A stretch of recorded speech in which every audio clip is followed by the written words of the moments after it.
Hey, it's your girl Super Cindy reporting live, and we're here for the Buy Back the Block movement, where we raise up the community and support and love us. Time to buy back the block. Buy back the block. It's time to buy back the block. Buy back the block. It's time to buy back the hood. Buy back the hood. It's time to buy back the hood. Buy back the hood. It's time to buy back the hood. Buy back the hood. I'm about to buy back the hood. I think that's a hindrance to us a lot of the time. When we try to communicate to our people, we're trying to be so astute and correct that our meanings often get misconstrued. So let's keep it 100 tonight. I'm from here, we from here, and we have a vested interest in our city. We've seen people get displaced.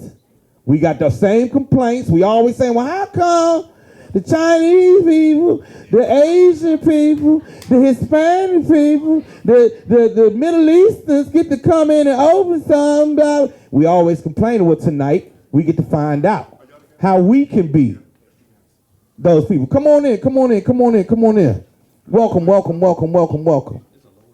We also are going to talk about being stakeholders in our community and our community's redevelopment. Because y'all know change is the only constant, correct? You can always count on change, but we always get left out of the change. We continuously get left out of the change.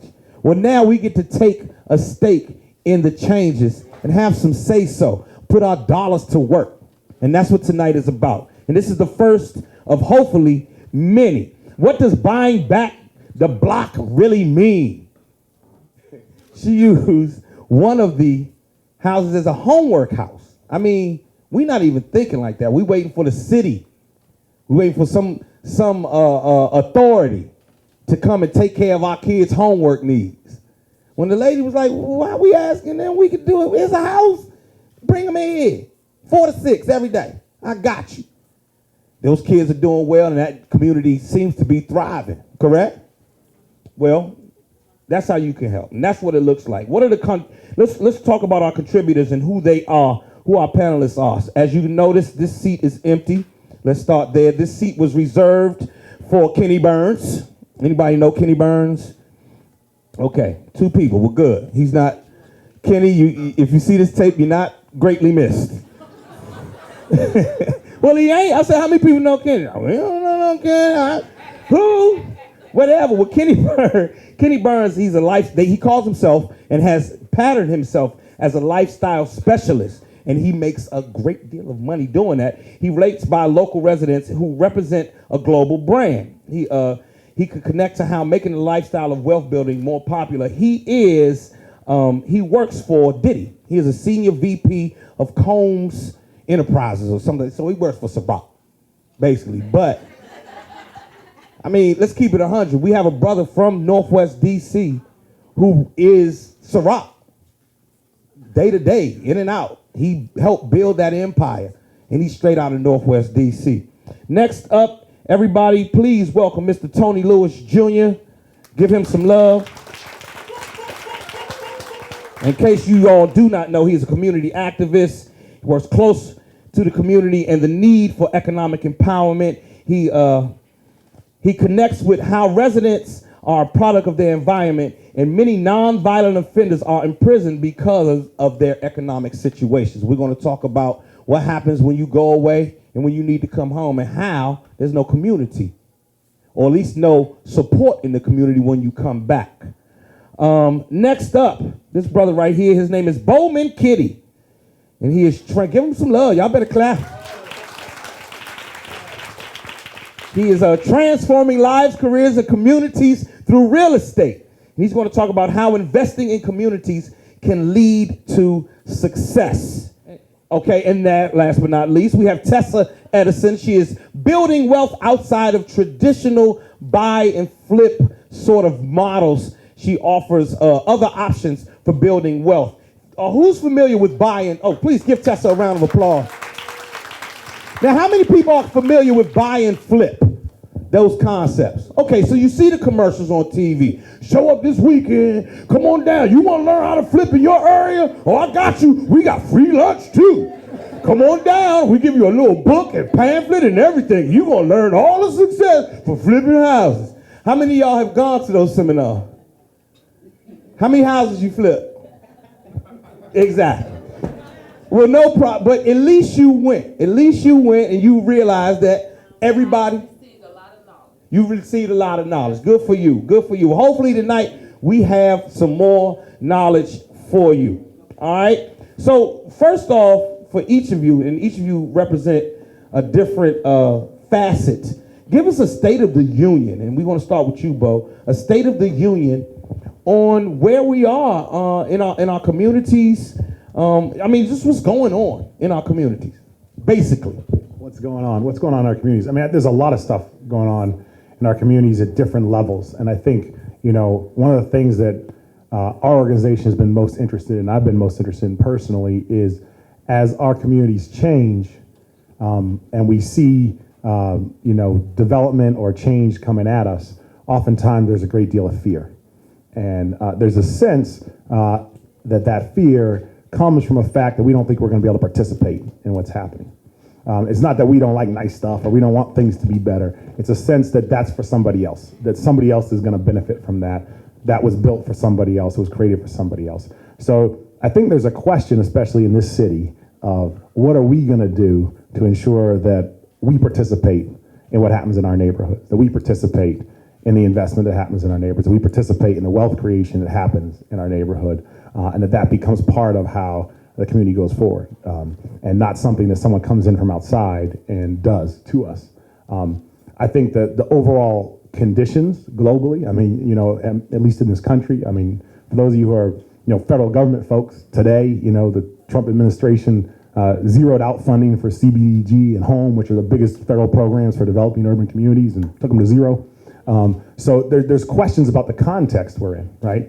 And there's questions about whether or not we're going to sit back and wait for other people to look out for us, or whether we're going to look out for ourselves. And I think that's ultimately the question that comes into play here at some point. Thank you. Same question, Tessa? Well, I have to move because Mr. Freeman said it's Women's History Month, so I can sit in the middle, up high. So I always sit here at Tessa's meeting. So I want to piggyback on the word you use as participation. That is so key when it comes to the State of the Union. There's lack of participation. I've been at this for 12, 13 years. Where I am now, I'm a VP of Business Development on one end, and I'm a co-owner of a business. But I've been at this for 12, 13 years, and I'm seeing the lack of participation. We are not looking into the laws. We're not looking into the budgets. Here in the city, right, it's budget season right now. The mayor's going to put out her budget next month, right? Each agency has put out what they want, what they need, what's working, what's missing. Participate in that process. If there's programs that you like and you don't want to see them go away, like what's happening today on the federal level, where the president goes in and says, we don't want this, they can do that in the city too. So we're at the seat of the government. It's in our backyard. You can literally walk into the Wilson building, right? There's security there, but all you have to do is show your ID, go through the screen. It's open. Go in there. Talk to your council members. Sit in on the hearings. It's there for you to, have your voice heard. So participation. Tony, same question. What's going on in our community? Oh man, hi everybody. What's going on? That's a very layered question for me. But it's so DC, I think, is, in my opinion, the most unique place in America, right? Particularly as you look at economics, right? On one end, you have this bustling, amazing place, right? Number one in job creation and tech jobs and hottest real estate in the country and most stable job market in the country and the fittest place in the country. And on the other end of the spectrum, you have in this same place, right? You have the highest incarceration rate in the country. Black unemployment is highest as it's been, or higher than pre-recession. You have an uptick in violent crime. But the interesting piece about that is we've become so cosmopolitan and diverse. All the problems have remained Chocolate City. if you get my drift. And so as I look in this room, I think, and we see this heavy influx. Most move to place in America probably the last 2 or 3 years, right? And people are coming here to chase their dreams, and the people born here are living a nightmare. And so in terms of my work and what I see every day, and that's not the truth for every Native Washingtonian, but if you look at the Native Washingtonian, the African-American Washingtonian, 40 years and younger, you'd be hard-pressed to find us active in that decision-making tables. So our plight, our struggle, when we use the word community, what's going on in our communities, our voices aren't heard because we're not there to tell it. We didn't make it to those positions to be able to tell it. And the people that are in those positions aren't connected to us. So in this discussion tonight, as we talk about capital and money, I really want to just be the voice to talk about human capital, and there's people of color, black people in this room, whatever we doing day to day. I think we have to be a whole other level of concerned about our brothers and sisters in this city. Our little girls are going missing. You know what I mean? And so I think we have to think about that and what's motivating that, whether it's them being abducted or them running away. But what I'm saying is our neighborhoods and our communities, our families are fragile. We can't protect ourselves. When we economically, when we're disenfranchised, it makes us vulnerable, and we at the mercy of people to come and victimize us in different ways. It could be taking our homes, it could be taking our children. So, thank you. Well, you keep the mic, Tony. Okay. Because the next question is, how do we shift where we are to where we need to be? Yeah. From your perspective. From my perspective, I think it's really going to take a very multidisciplinary, multi-layered, comprehensive economic plan that's really rooted in education, that's rooted in job creation, that's rooted in policy change as it relates to individuals who may have barriers to employment, particularly those with criminal histories, right? Something that supersedes like ban the box, which is a very topical kind of thing. It really doesn't change hiring policies. Because what I'm saying is I think we've done a great job, I think, in this city, honestly, of doing youth outreach. But I think we've been under the myth that we can circumvent parents and the parents can kind of go to shit, and we can have amazing children. You would have to, you know what I'm saying? Like, I really feel like that's been the approach. Like and how is that possible? You can't point to any place in civilization, right, in human history where the parents perished and the children, flourished. You know what I'm saying? It's just, it doesn't work that way. But at the same time, I think we have a great opportunity here with all the innovation and entrepreneurship and entrepreneurial spirit and the kids today, or people today anyway, there's access, there's disposable income just floating around here. So we just have to get people to be able to dream again, to reinstill hope, to be able to create, and then have systems set up where when they come up with these ideas, and we got I don't know if Derek is still here, but a guy, there you go. See, Derek Colbert, he works for the DC Office of Small and Local Business Development, and they have an amazing program called Aspire. So, and it's really focused on entrepreneurship, particularly for returning citizens. But my point is that I think the city is understanding that we have to kind of hold the hand of some folk and walk them through and help them fly and really understand the impact that will have on the people around them. Because one of the things I think people take too lightly is that, we can have a lot of amazing entrepreneurs and people doing amazing things, but if I don't know you and you don't come from where I come from, you can't inspire me. And I think that's part of the issue. We have to get people literally that's really from these communities, not somebody who moved in or live in that community now, somebody that's really attached. We got to get those people to get to a certain place, and then they truly will be that spark, right? And I know that it can happen. We've seen it happen. Like, people are doing that kind of like as we speak. We just need to have more of that, right?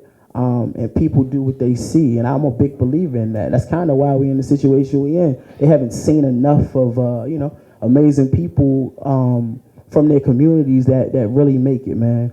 Particularly, again, I want to really focus in on that 40 and under piece, right? We got a lot of baby boomers and folks that came that worked in the government, but you have pathways then, right? So in this city, we also have to kind of build these pathways.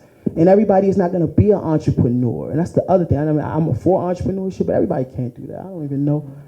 I'm like a quasi-entrepreneur, but not for real. Like, I don't know if some people got that motor, right? And I applaud that. But some people just need to just go to work and do that, be great at that. So we gotta, when you do have businesses, and it's been a myth about black business that black business will automatically mean you hire black people. And I know that that's not always the truth. You feel me? Like, that's not, so we got to do a better job of that as well. You spoke about other communities. They really do hire within their community. Let's be quite honest. A lot of African-American business owners don't want to hire African-Americans. Let's be honest. I promise. Any black business owners? Yeah. I'm sure you can attest to that time that you had the sister. Sure. Yeah, I hired her. Carolyn sent her down here. Carolyn told me she was going to work out. Don't you know she started stealing from me? Heard a million times, but... Nah, but that's it, man. So, and the last thing I just want to say real quick, though, I think to that point, first of all, we can't we can't live out the stereotypes. We got to give the next person an opportunity, but we also really got to, right? But at the same time, it's imperative that we hold our people accountable and to a certain standard, you guys. Washington, D.C. is not the Washington that... Raise your hand if you're a native Washingtonian in the room. Yeah, and sometimes the Washington we grew up in, I know it's hard to kind of admit or to, come to grips with this, but it's not the Washington we grew up in. So the standard, right, it's not. It really isn't. And it's not going back to that. You know what I mean? And so that standard that we have to hold each other, accountable to a certain standard, right? And know that our people can, reach that standard, period. Tony Lewis, just let Tessa, how do we shift? What does the shift look like in action? Well, first of all, I was actually surprised when Tony just asked that question about native Washingtonians. That number was kind of low, don't you think? So I thought it was low.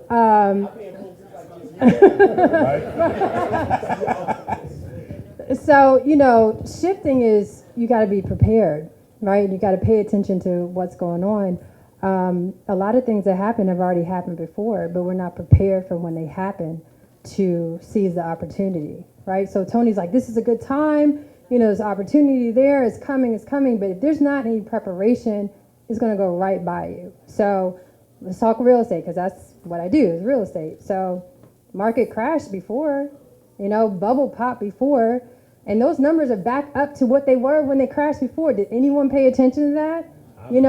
So if it bursts again, participate. You know what I mean? Invest into your communities. So even if, when we were the video they just saw, buy and hold, this whole buy and flip thing, and people get caught up in thinking wealth is about money. Wealth is about stability. Wealth is about your family's future and making sure that they're set in generations. That's wealth, not money, not at all. So, another opportunity in taking advantage of when things go left. I was working at the firm that I'm at for a few years, and then the market crashed in 2008. And there was a firm that closed, a larger firm that closed, and we took advantage of that situation and said, okay, let's buy them out, a smaller piece of it, right?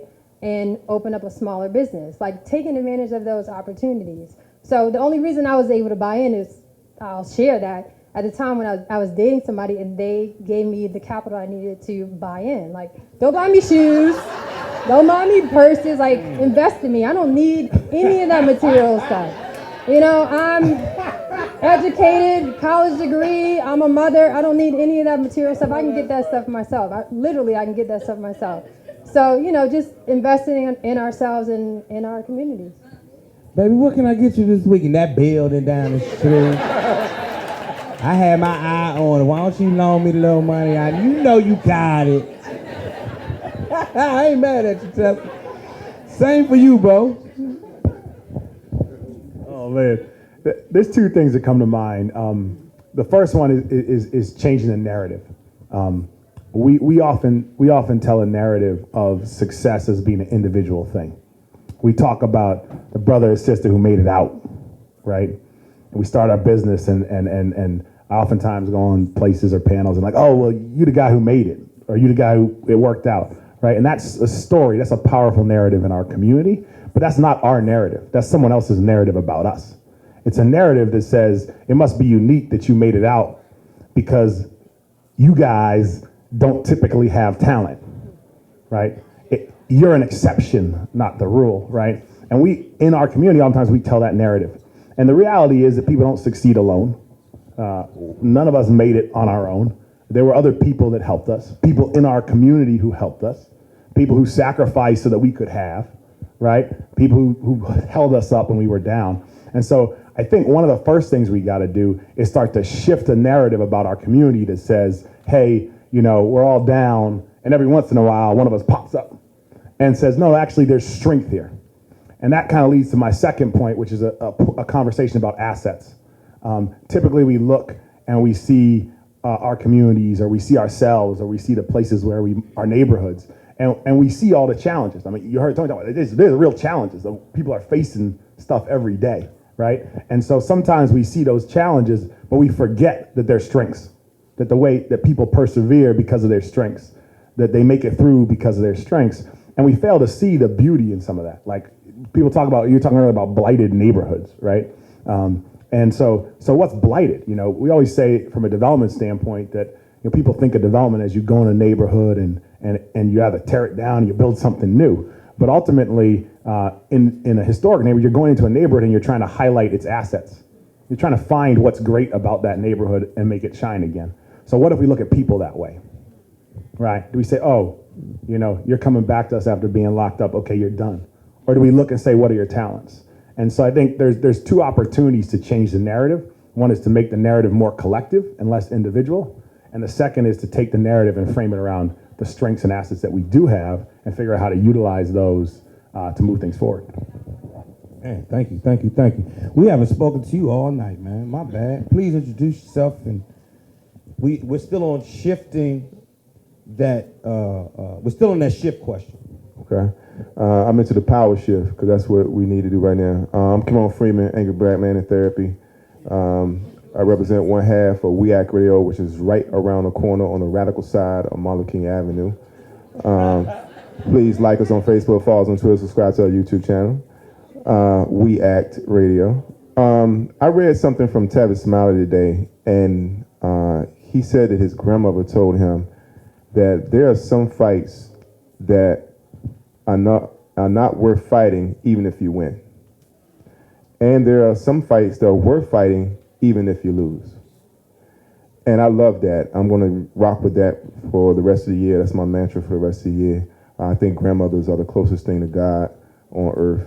At least mine was. I hope yours was too. And my dream is to actually buy back my grandmother's house that she lost. So when Daenerys, shout out to Daenerys and give her a round of applause for the producers who brought us here today. When Daenerys hit me and was like, told me about the event, and then she referenced the song. I know you ain't gonna like it, but it's a dope song. You should check. And I was like, you just ratchet ass, you know? And I saw the joint. I was like, yo, even a broke clock is right twice a day. So I ain't vouching for none of them dudes. But what they said in that joint was vicious. And I'm gonna rock with that. Then come to find out that Bo, Big Bo over here, actually turned her on to the song. So Bo's behind the inspiration for us being here. So give him a round of applause. I'm saying that not because he's moving into the block across the street from my building and I want him to do me some favors. I ain't saying it for that. On the rap, he on the dream side. He on the I have a dream side of Martin Luther King Avenue. I'm on the side that got King shot side, okay? Let's be clear. but we still on MOK. All right, all right. How many of y'all like the movie Love Jones? I think Love Jones is like one of a black classic. I think it represents the highest form of our culture. But the fact is, where did Love Jones take place? In a spot called the Sanctuary. All right? In the Sanctuary, it was this huge space, and they was having poetry readings and, and there's drinks and conversations, right? That building, that space could not exist in DC in this market.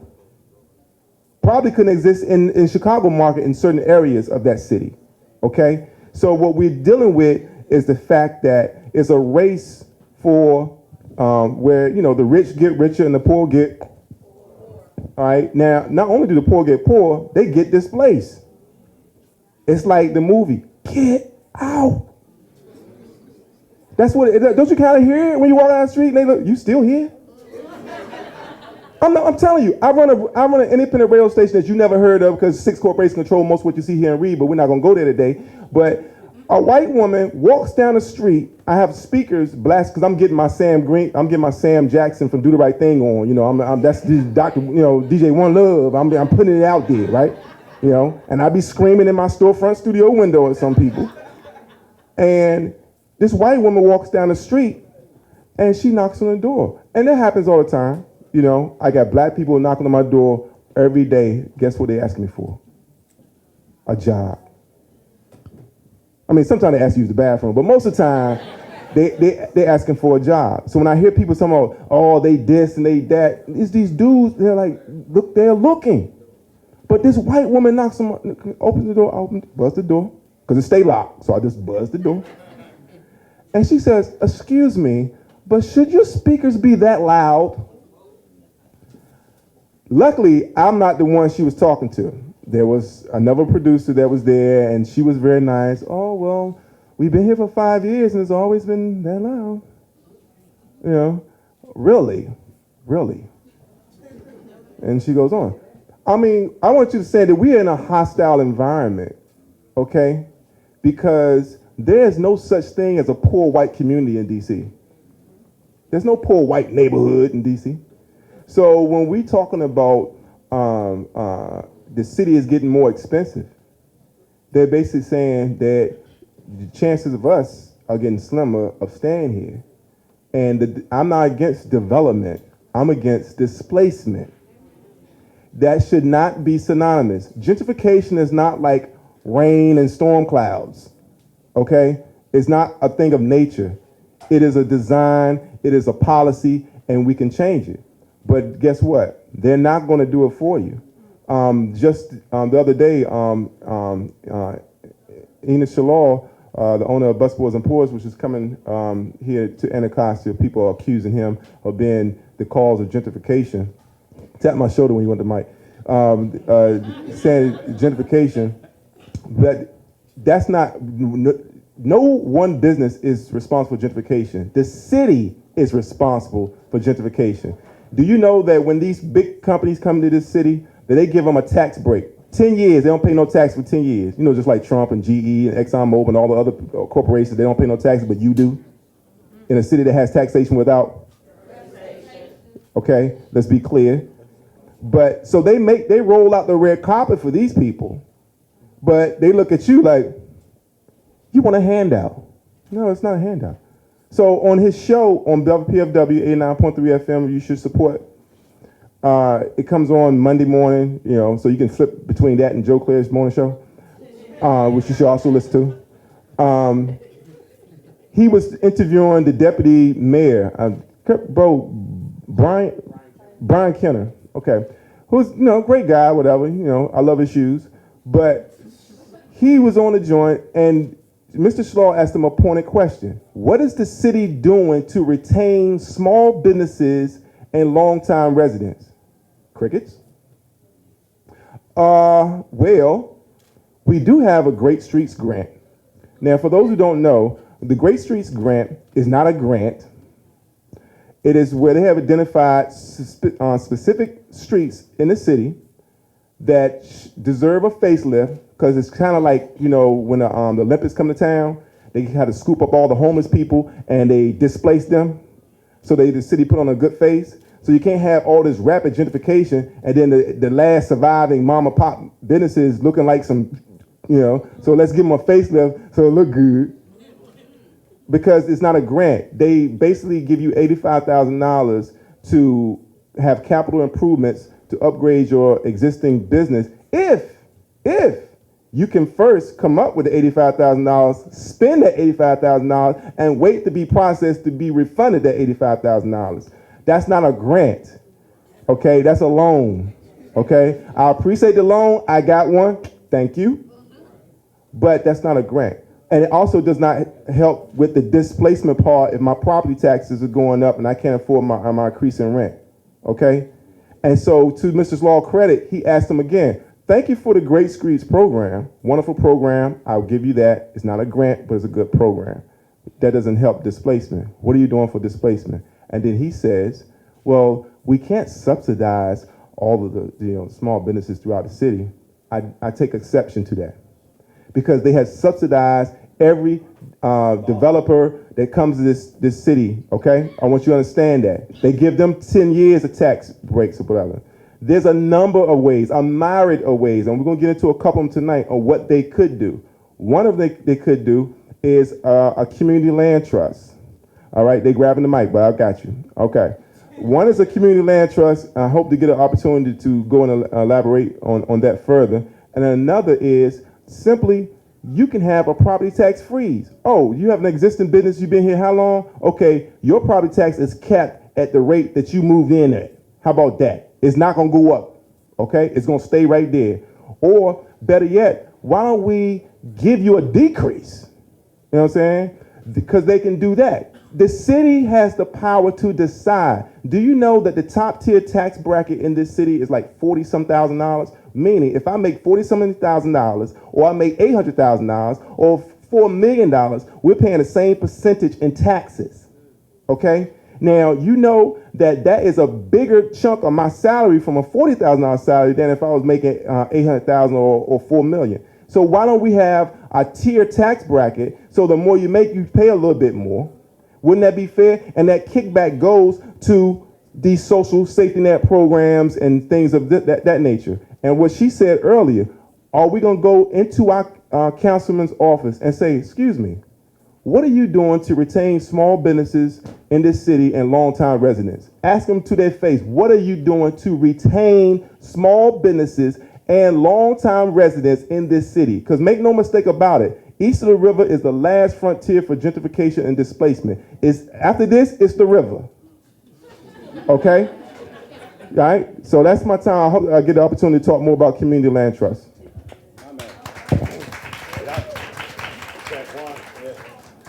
You done talked so long, they took my mic off. My bad. Check one. I'm going to use your mic. They kept the wrong mic on. Yeah, right? So one more time come on, ladies and gentlemen. So let's talk about wealth creation, all right? First, though, Bo, can we talk about the difference between being rich and being wealthy? Does everybody understand the difference? Does everybody understand? Can you talk about the difference between being rich and being, Okay, so I'll start off. Talk about how to create wealth in this changing economy. So I think oftentimes when we think about wealth, we think about income. Tessa said earlier, we think about dollars, we think about having cash in our pocket. And the reality is, I always say to people that there's a secret to wealth. And people are like, oh, you gotta figure this out. It's actually real simple, right? The secret to wealth is to spend less than you make, and invest the difference wisely, right? And it doesn't mean you have to make a lot of money to be able to create that delta. The challenge is when you're struggling to make ends meet, then you're trying to figure that out, right? So the question becomes, how can we actually have assets, right, that appreciate? And that we can get in a whole conversation about this, but oftentimes we spend a lot of our money and we become very knowledgeable about assets that don't appreciate. I bet if I ask everybody in the room, you can tell me a lot about what the best designer shoes are. We can tell you a lot about what the best vehicles are. we have educated ourselves as consumers about items that depreciate once we buy them. So we've gotten very knowledgeable about things that that are marketed to us, that people are marketing to us, that once we buy them, they go down in value, right? And shift to the people who are selling it to us, right? So how do we get knowledgeable about the things that go up in value? How do we get knowledgeable about, Joe was talking about buying the house on our block? And part of this is about what is your aspiration? And I think what happens is, I always tell a story. We had opportunity to work with folks in Mayfair Mansions. And they had set up a program in Mayfair Mansions where you could take your Section 8 voucher and they were going to set up where you could buy your unit, okay? And we were meeting with some longtime residents. We had meeting after meeting after meeting, trying to work with this nonprofit that was trying to work with them. And there's a woman, Mrs. Jones, and she kept saying, you just don't understand, right? You just don't understand. And finally I said, can you please explain? She said, well, I want a walk around house. I want to walk around. I'll be able to walk out my front door, walk around the darn house, and come in the front door. And you are trying to sell me the same unit I lived in over here in this apartment for the last 40 years, right? So in her mind, home ownership is an aspirational exercise. And so this is how we end up in a situation where we're buying a new house in a subdivision out in Bowie, right? Because that's our idea of what success is. When actually the home we grew up in is worth more, right? I need to add to that. And this is speaking from personal experience. So coming out of college, a couple of girlfriends of mine, we all rented an apartment together. And it took somebody in the community to say, you guys have jobs, you don't need to rent. Go ahead and buy something. You haven't completely screwed your credit up yet. You're still young. Do it now. So we do it. This is when the market was doing this, right? I don't know, 3 years later, the value of I bought a condo, doubled. So what did I do? Oh, sell it. Take the money. Take that money and go buy the townhouse with the garage and the 3 levels so you can spread out, et cetera, et cetera. Then the market crashed, right? So where's the value in that money that I took out when I just put it in a home that then tanked? So I look back, because I'm in real estate, I look back at the property that I sold, and it's worth the same as when I first bought it. So I'm like, okay, who won in that situation? The person that bought it for me actually won, because I see she lives in another state now and she's renting it out. Residual income, right? Somebody's paying her mortgage for her. So I took the cash and dumped it into a property that's worth less than when I bought it, and she has somebody paying her every month, right? So it's like changing that mindset and understanding how money works. We just have to educate ourselves more and just, get involved in the process and see how it works. Yeah. One of the hard parts about wealth is that you hear people talk about gradually then suddenly. Ernest Hemingway has this thing where he says, how you go bankrupt. I went bankrupt gradually then suddenly. But most success we see in life happens gradually then suddenly. So if you graphed it, it would look like that and it would go up, right? And we talk about the overnight success, the musician who made it, the entertainer or the athlete who just blew up on the scene. We don't hear about the 10 years they were playing in people's living rooms to get there, right? And or telling jokes in people's living rooms. Telling jokes to yourself in the shower or whatever you're doing. But the reality is that it does happen gradually then suddenly. And so I always tell the story. When I first lived in DC, when I moved down here, I worked a 9-to-5 job during the day, and I was a bouncer at night. And at the end of the month, I would have saved up maybe $100, right? And I'd be like, I only have $100. So when I go to a financial planner and say, I want to give you my $100, to set me up a retirement account, the guy's gonna laugh at me, right? And so I'd say, well, I've been busting my butt, working from 10 p.m. to 4 a.m. every night. I just need to take my boys out for some drinks, or I just need to do something like get a good meal. So I would basically always think that what I had was too little. It was too small. It wasn't worthy of making an investment. And so what I realized is that when I finally started making an investment, it was still small, but it was gradually then suddenly. So just for those people who, come on and talk about, oh, you're a big developer, right? I worked in the nonprofit world in education. When we started our company, me and my wife both decided that we were going to pay ourselves the same amount of money that we made when we were in a nonprofit. And we did that not for 1 year, not for 2 years, but for 9 years. For 9 years, we took all that money and put it back in the company. So you're gonna see us today and you're gonna say, oh, these guys blew up. But nah, it was, and in year 8, if we had stopped in year 8, because we still hadn't, our company made more money in years 9 and 10 than it did in the first 9 years, right? And so that was a gradually then suddenly. And so the exercise is, oftentimes we are living in situations where we don't have generational wealth to back us up, right? We don't have these fallback plans. So the question becomes, how do you sustain? And that's where this idea of more of a community comes in. Because if you look at some other communities, they're always getting each other's back, right? And so how do we set up a structure where we aren't forced, when the market tanks, to have to go into foreclosure? Where we can keep that asset and see it come back up. So I think that becomes a question, because wealth is actually a gradually then suddenly exercise, and it takes time. Takes time. Well, how do we, let me ask both of you guys, you and you, how do we? Tony wants to talk.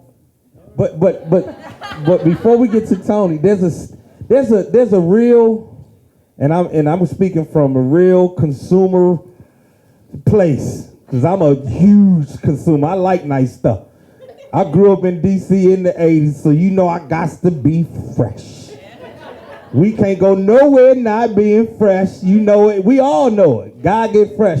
How do we begin to culturally, and it culturally may mean, just in the city, change that narrative of black people get fresh? And we've held on to that narrative since slavery.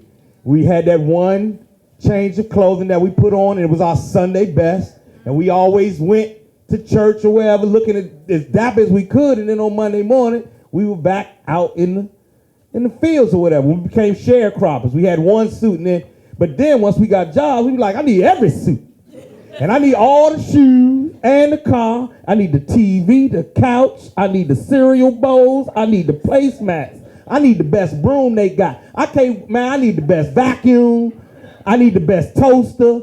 We spend our money on the best, and I'm having a hard time getting my mind to where you are. And I think I speak for a lot of us. Let's be real. We have a hard time saying, I'm going to go ahead and put this away and do something constructive with it. Matter of fact, hold up, back down Capital tonight? Oh no, I'm going to see back. I'm going down and see back tonight. I'm buying everybody drinks down Capital tonight.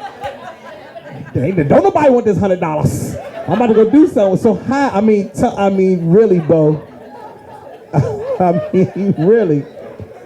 You have to speak to that and speak to it, because there's some things that I guess both of you all did and both of you all were influenced by to make you see it that way.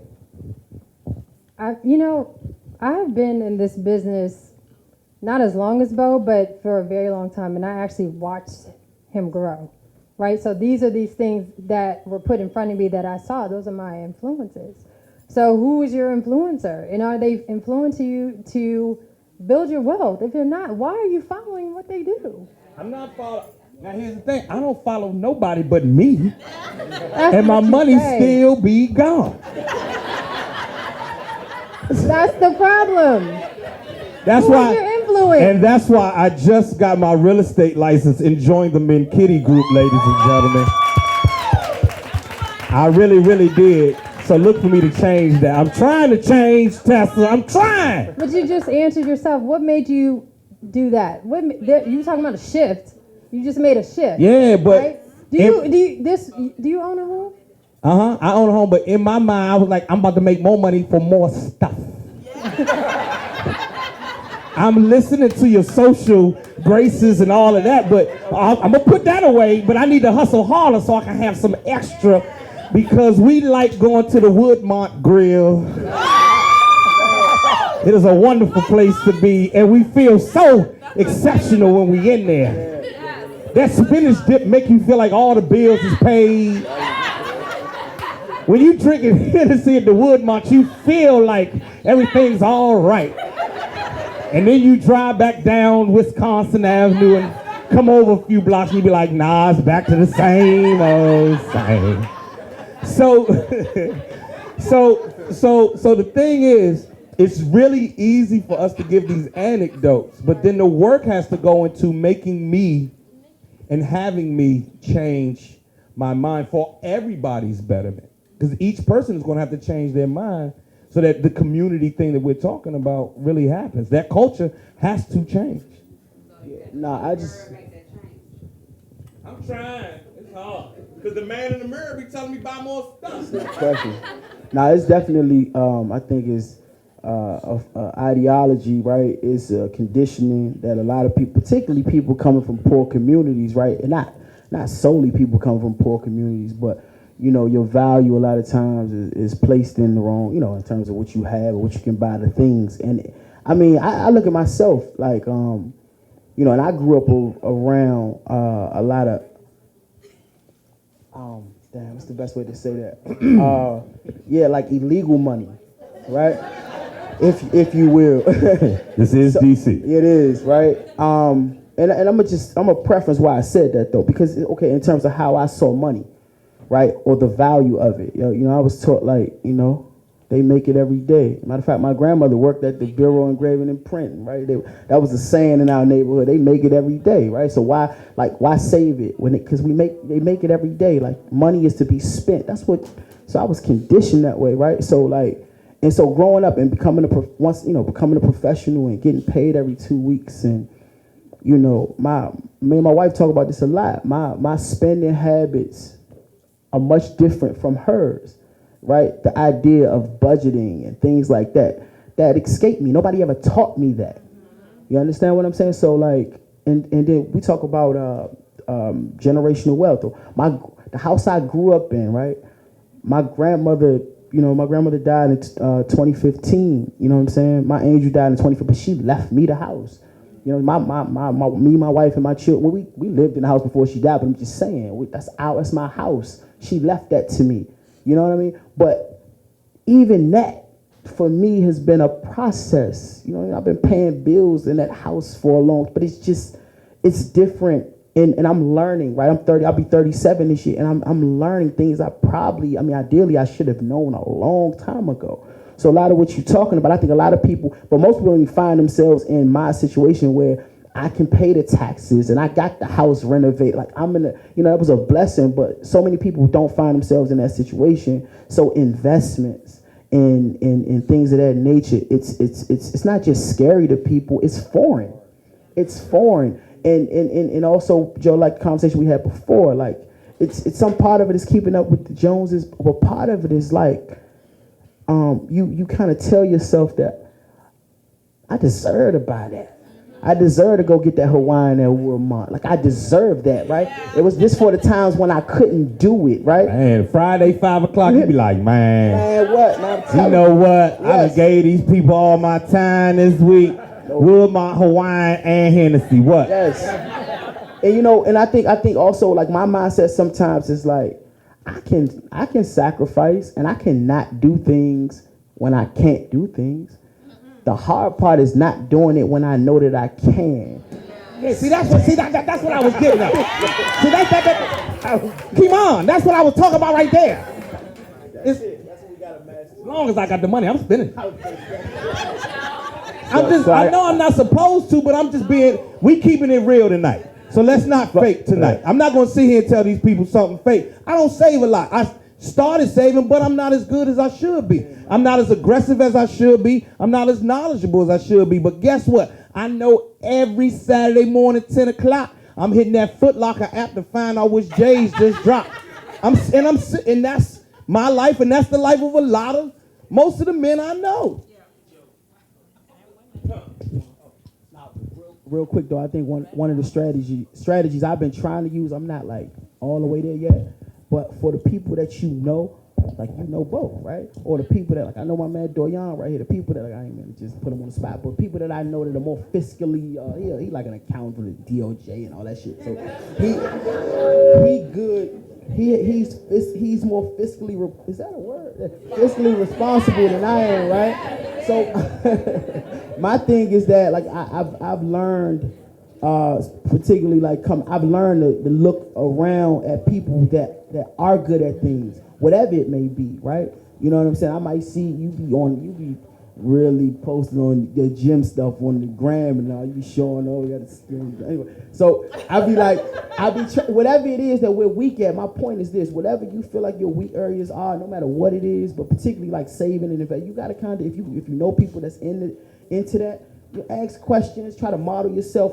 That's what I've tried to do, because I ain't really, I had nobody to teach me that. So you got to look to the people, around you or whatever that's doing it. And even if you don't know them personally, maybe you need to get to know them. So I got one thing I got to say about this, because I think it's interesting, and I mean, you really are saying it, is that like the underlying motivation, like what you were saying, Joe, like why do we want stuff, right? Yeah.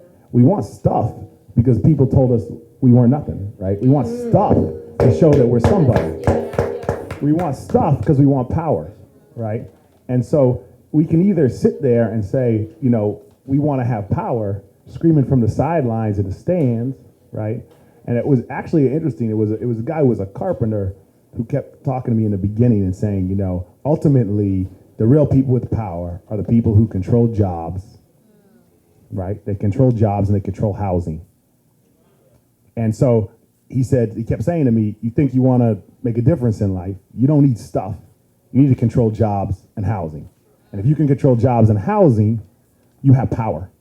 So we can sit and say power to the people and scream, or we can go control jobs and housing. With that said, now my next question is, how do the power to the people and the power of the dollar people come together? Well, y'all understand what I'm getting at. Did I make myself clear? Yeah. We need to see how the red, black, and green get with the green, and green.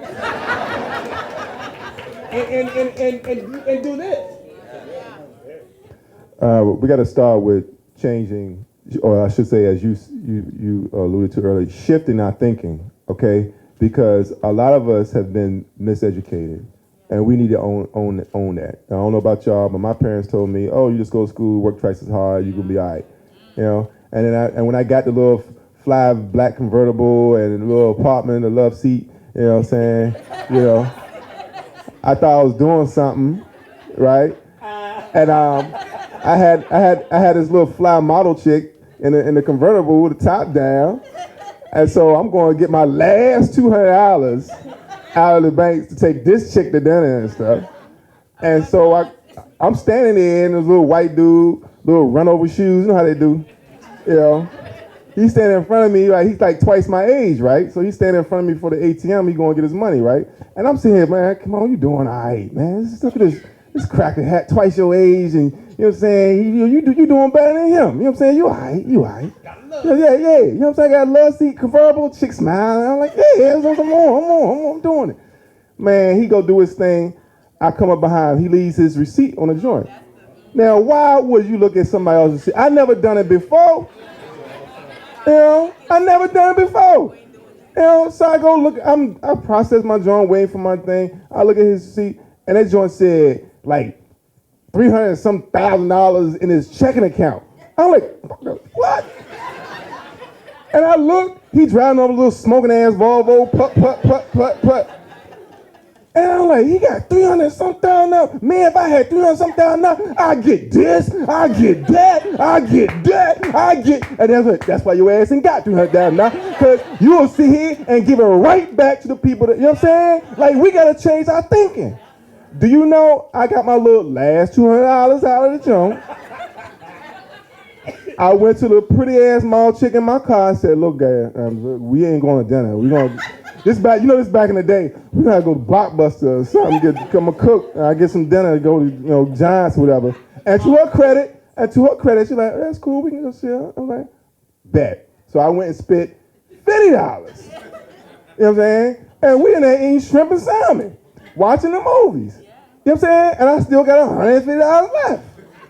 You see what I'm saying? With no leftovers. Okay, I'm just saying that because are we really ready to change our thinking? Because these white folks, they will move into these transitional neighborhoods. And we are to get bougetto.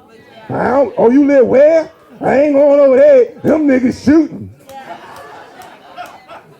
All right? You see what I'm saying? Like, we are always behind the 8 ball because we trying to keep up with the who? The Joneses. But are we ready to go? Like he said, oh, the formula is this. Spend less than what you make and do some wise with the extra.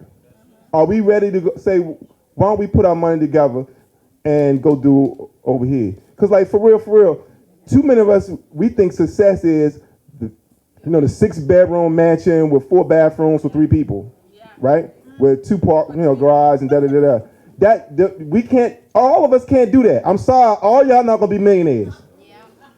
But guess what? None of us have to struggle though. That's the offset. So instead of me getting a mansion, why don't I buy the building I was in? Cut the rent, you know what I'm saying, in half, because we got to stop thinking that everything we do, we have to make money off of it. Got to get that out. Capitalism does not work for us. All right? If you think that everything you do, you have to make money, I want to hear you tell your mama, I need you to go, baby, to get my prescription. Well, I need some gas money, Mom. You feel me? Like everything, so when we talk about housing, everything can't be about making money. Some of it is about freedom. Some of it is about freedom. Now, would you offset your Santos vacation for the fact that you ain't stressed out all day, every day throughout the year? How about that? I think that's a fair exchange, no robbery. Now, one of the things that we can do is we have to work together. Find you a few people you can work with. Now, you might not like their shoes. You might not like their hair. You might even like their breath.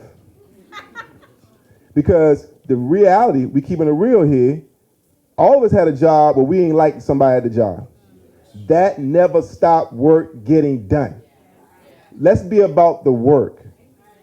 Let's change our thinking. Like I don't even like your ass, but you smart as shit on this one. So on that specific thing, and that it, I'm gonna work with you. Okay? Let's do that. And one of the things I want to information share with y'all is community land trust.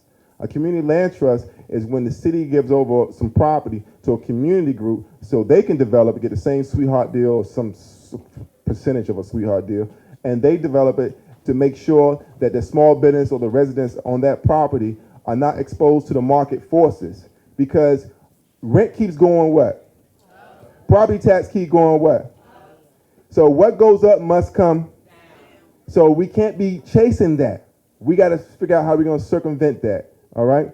So if you follow We Agree on our YouTube channel, you will see a whole lot of information on community land trust. Our next big event is at the Anacostia Playhouse, which is around the corner. I think on March 29th. You can check us out on Facebook. That event will educate you on how that works. And let me tell you this. It started in the civil rights movement. Martin Luther King's cousin actually started this because what they was doing was they was registering these sharecroppers in Mississippi and risking their lives. The first thing that the owner of the land would do when they found out they did is what? Kick them off their land. Says, look, we asking these people to risk their lives and do all this. We got to give them a place to stay. We got to have them, some stability. So the community land trusts, they got this land and gave it to the people and they developed it. All right. But the system is not going to tell you how to circumvent the system. We have to do that. Okay. And socially responsible brothers like Bo is making these venues available to us so we can start having those conversations. And the last thing I would say in this round is that we have to change the way. I love you too. All right. Oh, so warm and fuzzy messages in my ear. Yeah. And just lost my train of thought. Thank you. Okay. But here's the thing. Yeah. I had something fire for you, and it just, this is pissing, women have that effect. This is okay. But let me just say this. How many times have you heard a song on the radio that you didn't like and you repeated the words to it? Raise your hand. I'm the only one. Joe, you did that shit. You play the same shit all the time. Okay, yeah, whatever, Joe. I love you, but we keeping it real. I don't play them songs. Okay, I know. Ain't no diss. Why would you repeat the words to a song you know you didn't like? You heard it over and over, right? So it's repetition. So let's let you know right now that you are a product of what they're playing to you. You see that? That's letting you know that that's the power they have of our thoughts and our actions. That's why you want all that stuff. That's why you want all that stuff. We go to restaurants, the color scheme is red. Active color makes you hungry. Eat more. You see what I'm saying? You know, you don't see a commercial with half a sandwich. I'm just saying. We got to start getting hip to the game that we've been manipulated. America is the biggest consumer nation on the planet. The reason why America has the biggest deficit, because all the manufacturing is gone. Everything you own is made somewhere else. My son is 7 years old. I said, you know where China is? He said, yeah, that's where they make everything. Because everything he sees says made in China. All right? The reason why they're the biggest consumer, America's the biggest consumer on the planet, guess who's the biggest consumer group in America? So understand what I just said. America's the biggest consumer nation on the planet. This is the mall for the planet, and we are the biggest shoppers in America, who will be breaking each other's neck to get to them J's when they come out. And Jordan ain't done nothing for nobody. Are you ready to have a power shift? It's gonna be painful. Because you know what's that, smart people, homoglobians or whatever? Hemoglobians. You get that when you buy something new. That's what it is. It's science. You mean dopamine? Whatever, man. Whatever, man. Whatever the feel good is. That's the power shift that we have to do individually. Last word is we have to celebrate our individuality, but we cannot tolerate individualism. We came here on slave boats together. Only thing we're gonna break these chains is working together. Oh, that's right. When is your march? Because I'm coming. I am coming to the march. I'm going to burn all my Jordans right there at the march, the day that you have it. I'm there. So, if we may, Tessa, briefly, can we talk about some, and we have you here, so we can talk about some alternatives, some takeaways, some alternatives to traditional financing. Basically, everybody knows when we walk up to the bank gonna be like, man, go ahead. So what's the alternative? I mean, so Kimon just spoke about being involved in the process through community land trust, but the alternative, if I could just be candid, since everybody's being candid, is what are we doing to prepare before we walk into the bank? I mean, we have like there's a community-based organization right across the street that helps with free credit counseling and preparing you to buy a home, et cetera. Why should we have to use an alternative? Why not be prepared for when you walk into the bank? So let's say I walk into the bank, I'm prepared, but I'm still not meeting all of the stipulations that they've laid out. I've done every piece of paperwork. I have everything that they've asked me for, bought my little money here and everything. I'm ready to go, yet, Mr. Claire, you just do not qualify. Because on what grounds? You tell me. I mean, I think that's your, well, see, that credit is different. But you said everything, you had everything in line. So this is like, to me, is like a mindset. Like, it's like this negative thing working with banks, and we can't work with banks. Like, that's a mindset that we were just talking about, like shifting how we think about money. Like, there's so many people that say money is so evil. You know, like, no, money buys our food, our homes, our transportation. You know, why are we taught that money is just this evil thing, is this thing that you can't access? I'm not saying that it's an evil thing that you can't access, but we have traditionally, and since we're being candid, yes, we have traditionally been less desirable to loan to. Redlining. We are seen, and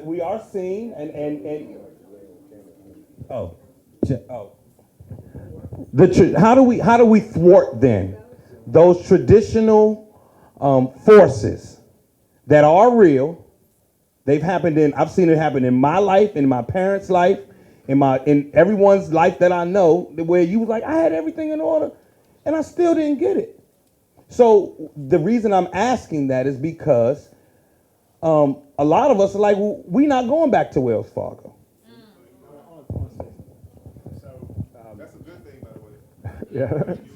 So I think there's two pieces to this. So I mean, I'll tell a quick little story. So next week we're going to close a loan on a little building on Capitol Hill, and it'll probably be the most emotionally impactful loan we ever closed in my life, even though it's one of the smallest. And I'll tell you why. So when I first started in real estate, we had this building under contract, and I didn't know much better. So I went to the bank that was down the street, because the only bank I knew that was there. And I said, can I get a loan? I had just talking to the teller, not talking to anybody. So send my paperwork, do everything, get approved for a loan. So I'm buying this apartment building. This is my big break in real estate, is a rundown apartment building, but this is a big break in real estate. And I'm all approved, so I got my approval letter. So I'm like, this is good. And I get a call from the president of the bank. He says, well, new customer. I'd like to meet with the new customer. So I rolled in there, not all dressed up, not looking like this, 24 years old. And I thought I had a productive meeting with the guy. I was like, I'm doing my building. I'm so proud. And I left. I got an email. Said, oh, we're sorry, Mr. McKeedy, but we revoked your loan. And I kept saying, well, what was that? And so I tell that story because we actually are now closing the loan with that same damn bank that's begged us for 13 years to do business with us now. But the exercise, the exercise is, what do you do when that happens?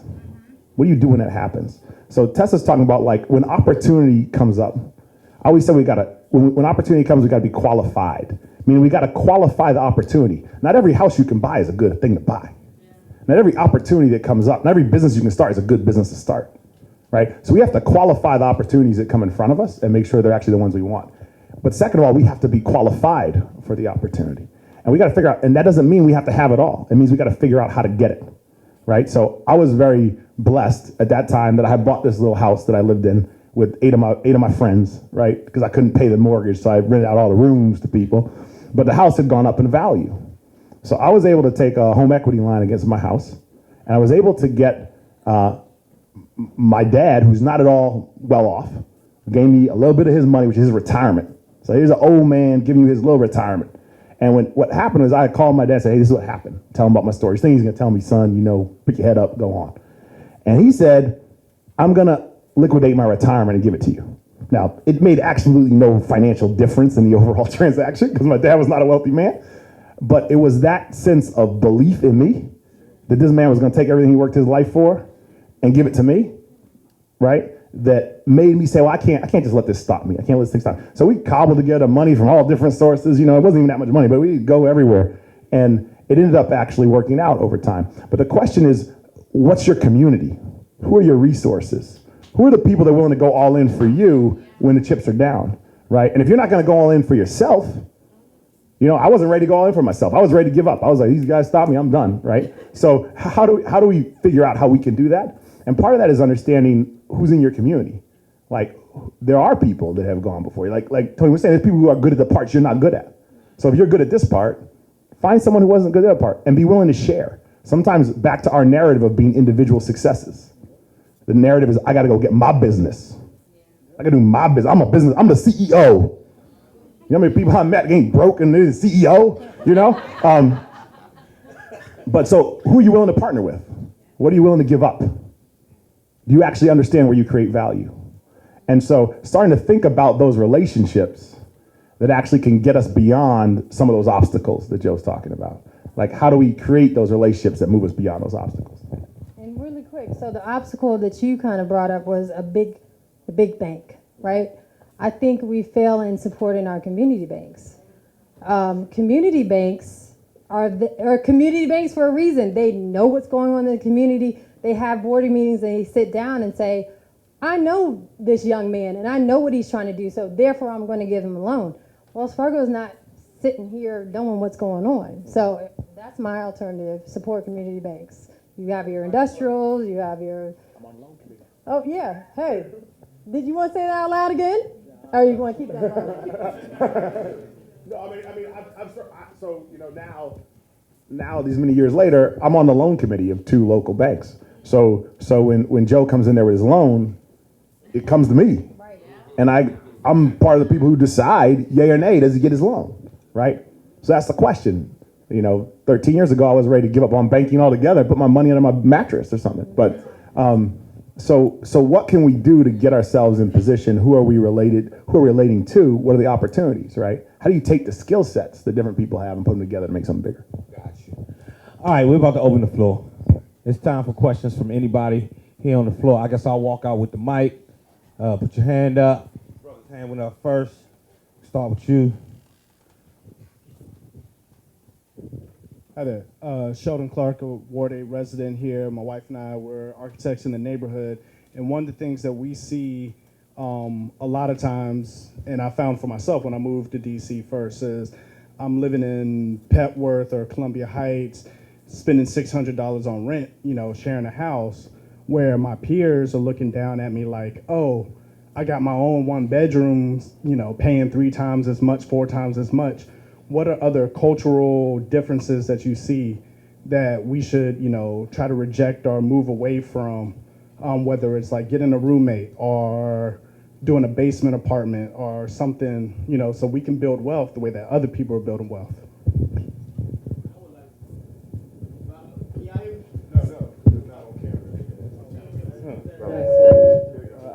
Well, what I would say, I think is a lot of us, for those that are like born and bred here, like if you live at home or you try to think about moving in with your family, you know what I'm saying? Think about, so you can not just save individually, but save together. You see that in a lot of immigrant families, you know what I mean? No matter if it's West Indian or Hispanic or African or whatever, that they don't have a problem with it.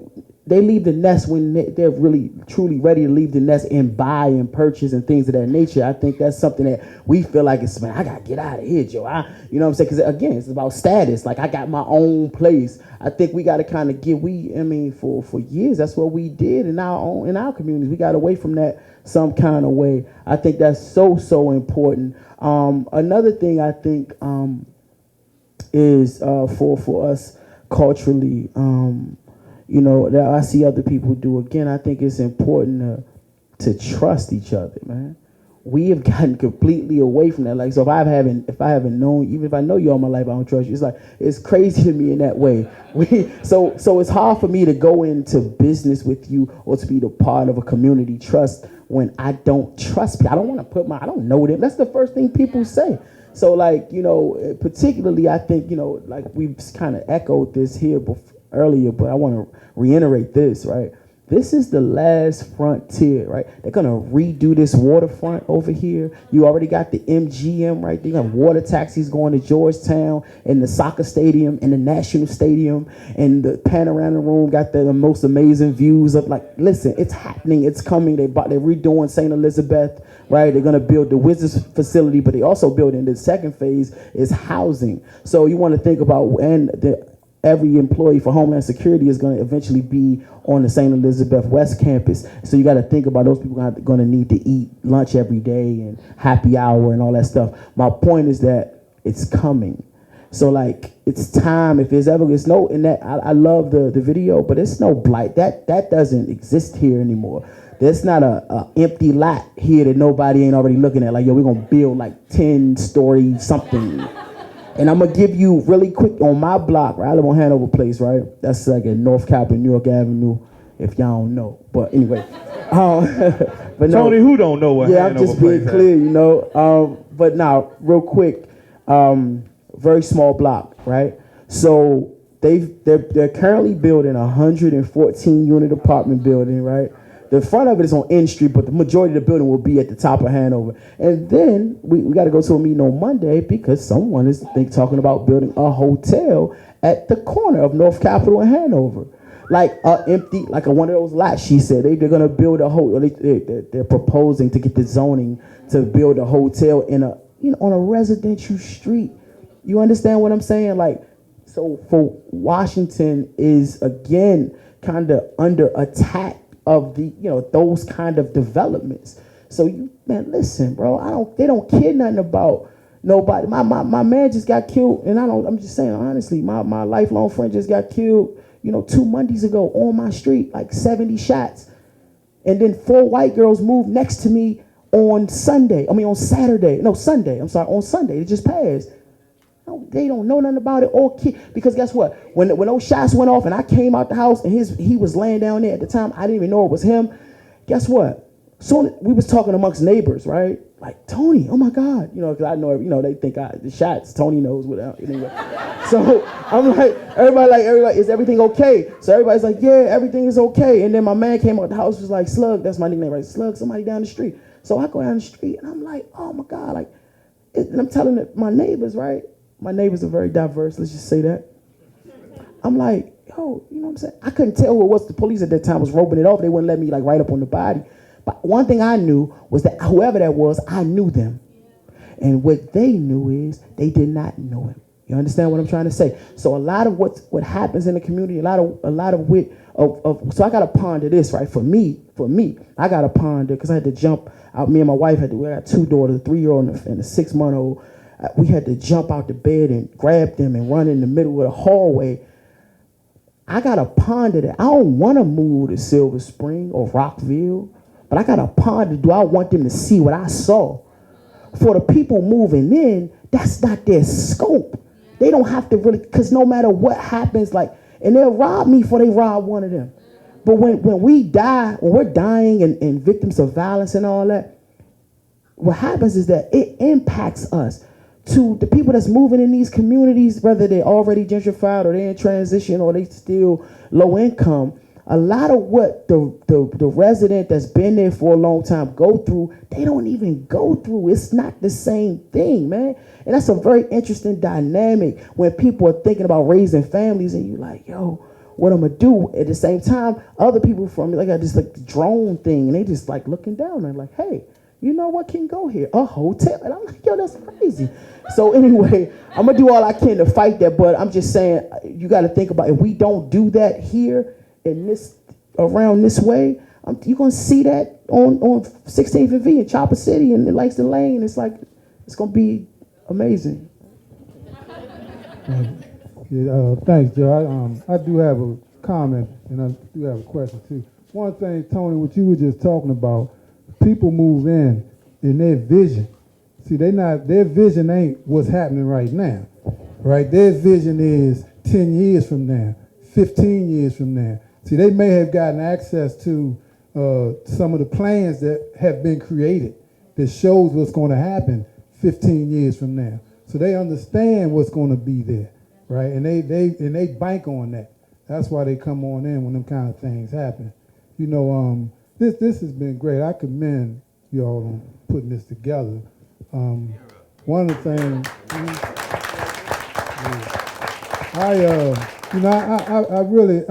I've heard some very interesting things. One of them was, wealth creation, generational wealth. And I'm a product of poverty, right? And I'm a 3rd generation Washingtonian, and I too, have been blessed to get some of the opportunities that everyone in here can have. Everyone, and I'm gonna come to you like this. I came to it, from a whole different perspective. I came out of prison and was introduced into how to create wealth. I got a deal I'm trying to work with Bo right now on some land that I own. You know what I mean? So, and I'm only saying that to create some kind of hope. You can do this, right? But it's values. You know what I mean? And your value have to change. You know what I mean? If you value, the Jordans and you value, the Nikes and doing the same thing, then wealth creation may not be for you. Wealth creation might not be for you. And the other thing, I know that we have to really start with the babies.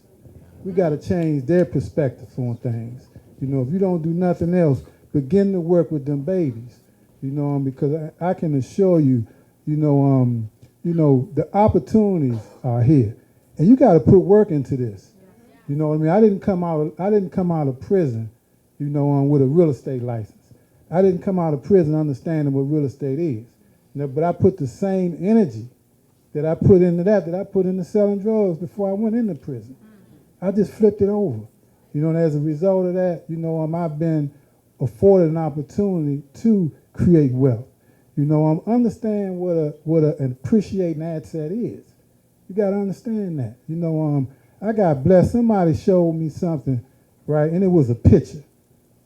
And they told me that that picture was worth X amount of dollars. And I couldn't understand that. I really couldn't.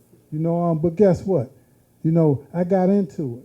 You know, now when I see stuff by Lois Marlou Jones, Ted Ellis, artists like that, I know that's something I want to think about purchasing. Why? Because it's going to appreciate. It's going to appreciate in value. You know, and I was blessed to be able to pick up a piece that I bid it on. And I outbid somebody that don't look like me for that piece, right? But I could never imagine myself sitting in a room bidding on art. But I had to learn about it, you know, and that's what you got to do. You got to put work into this thing. One more question over here. We got one more question. Hey Joe, let me say real quick. I just want to. No, just real quick. I'm sorry. I just want to acknowledge everybody. This is Charles Thornton, former director of the Mayor's Office on Return to Citizen Affairs, program manager for the CIC. This guy right here has been a champion and a fighter for not just the return to citizen population, but you know the disenfranchised and the disadvantaged in the District of Columbia. So just want to thank you, sir, and the inspiration. Showing up. Okay, and then it's a lot of people in the room that we want you guys to connect with. So that's why I'm kind of, I'm just saying, all right, because, all right, I'm just saying. You told me what to do. Y'all got 60 seconds. It's a brother in brown shoes. You got to talk to the brother. How you doing? My name is David Harris, native Washingtonian. Actually worked with the McKitty Group to get my first piece of property. I had a question for you actually about the community land trust idea, because I grew up in Ward 1 where like we just went through drastic transformation. Like it's completely different from how it was when I grew up, and they had a land trust in Columbia Heights, the Columbia Heights Land Trust, and they did a lot of good work, purchasing land, putting people in properties and things of that nature. But as the property value shot up like ridiculously, they could no longer buy land. So then it's like, what do you do then? Over here, I think the land trust idea will work now, but it's not sustainable. So what do you do afterwards? Because can you really expect the government to keep funding them? All right. So here's what we do. Before you answer the question. Hold on. Before you answer the question, how about if you guys take that up during our networking section? Because what's going to happen, ladies and gentlemen, we had the room from 8 until 10. Till now, from 7 to 9. It's that time. However, as you can see, there are key people in the room that have information, have resources. There are people in the room that speak to this whole community thing that we were just discussing. And so we're asking that no one who doesn't have to leave right now. Take 15 minutes, 20 minutes, 30 minutes, an hour to stick around and meet each other, network. You have name tags on that symbolize what part of the business you're in. If you're either investing or real estate or whatever, sit here, network, shake a hand, meet somebody you did not meet. And as Tony says, you know, we don't trust nobody. Tonight is the night you trust. Tonight is the night you trust, especially the goon-looking dudes. Holler at them, because if they look like goons and they came here, they got something going on. They might got an app or something for you that you need. Before we do that, though, can we please give a round of applause for our incredible panel? Mr. Tony Lewis Jr., Mr. Bowman Kitty, Tessa Kimon. Please give them a round of applause. Now, ladies and gentlemen, this is only our first one. And I have been instructed to let everyone know, and you're going to hear me say it tomorrow morning on my show. You're going to see it on my Instagram, on my Facebook. This is the first one of many. I suspect we will be doing this until we pass. I suspect that this process that we're embarking on, everybody won't be able to get to the end, but this is a long process. This is not a quick fix. You may meet somebody tonight that may be your friend or mentor or a confidant for the rest of your life sitting in this room. I didn't know Tony 2 years ago. Now I know, and you know what? When I got an issue, I called Tony. Now, they told me his name was Slug. I was like, I don't know if I want to meet Slug. I'm trying to get that out of my life. They was like, nah, you need to meet him. I said, but listen, he looked like a goon. And then he started talking. I was like, okay, he don't got goon vocabulary. So now he's part of my network. Same with Bo, and I'm sure some of the people I meet tonight. So this is a very powerful room. Take advantage of it. Do not let it slip by. The narrative, you have the last say. Thank you, sir. Saturday. Y'all look so beautiful. Like, I appreciate each and every one of you for coming out tonight to start the conversation, because this is not the end. I don't want you guys to leave like, well, we ain't even get nothing from that. Like, what it is, we're starting a conversation, we're starting a process, we're forming investment groups, we're making connections. We have businesses in the room that can take you to the next level. Think local first. We have banks that do non-traditional funding. We have so many powerful people in the room. We have brokers who've done $2 billion in sales in 1 year. Like, we have so much power right here between us. Do we have to fix the credit people? Do somebody fix credit? I'll be over there in a minute. Shout out to credit fixing people. Yeah, stand up tall. Yeah, so we need y'all. Qualified. You know, it's about one thing. It's about collective economics. It's about working together. It's about let's get on the same page and let's move each other forward. Let's see. One thing Kimon used to say a lot. We've seen how far we can go by ourselves. Let's see how far we can go together. I know that's right. So thank you guys for coming out. Community Land Trust event, March 29th, Anacostia. Anacostia Playhouse. Go to We Act Radio Facebook page. You'll get the event information. And also, while you're there, you'll see that we have a fundraiser. You can call for $5 for our fundraiser. I appreciate that. And Mackenzie, you can give us 10. But last thing, I want y'all to know that the DC Water is creating an aqueduct.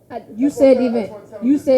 Yeah, but DC Water is creating an aqueduct that's going to clean the Anacostia River like 50% once they switch it on. So it stands to reason that all the waterfront property in the city is going to go up, what?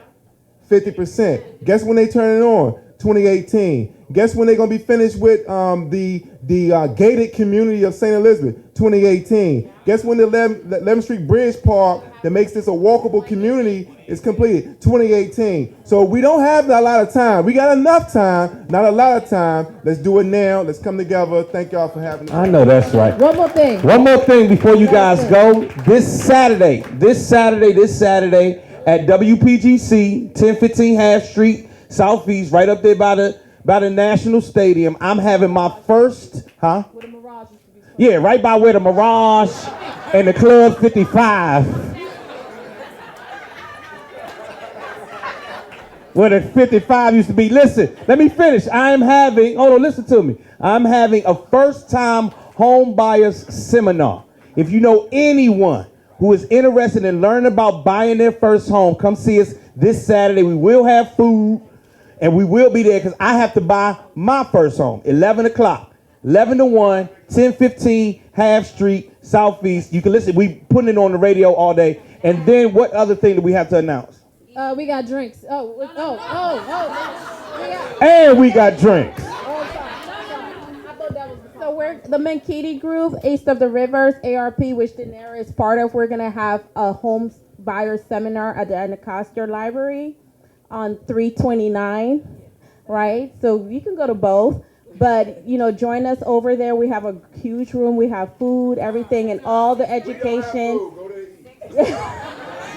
Yeah, so we're gonna start from 6 o'clock to 7:30, and we're gonna have a lender there that's gonna educate you about getting approval to buy that home. Okay, so we'll see you there.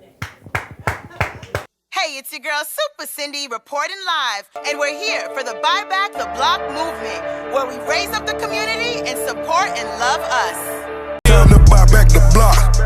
Buy back the block. It's time to buy back the block. Buy back the block. It's time to buy back the hood. Buy back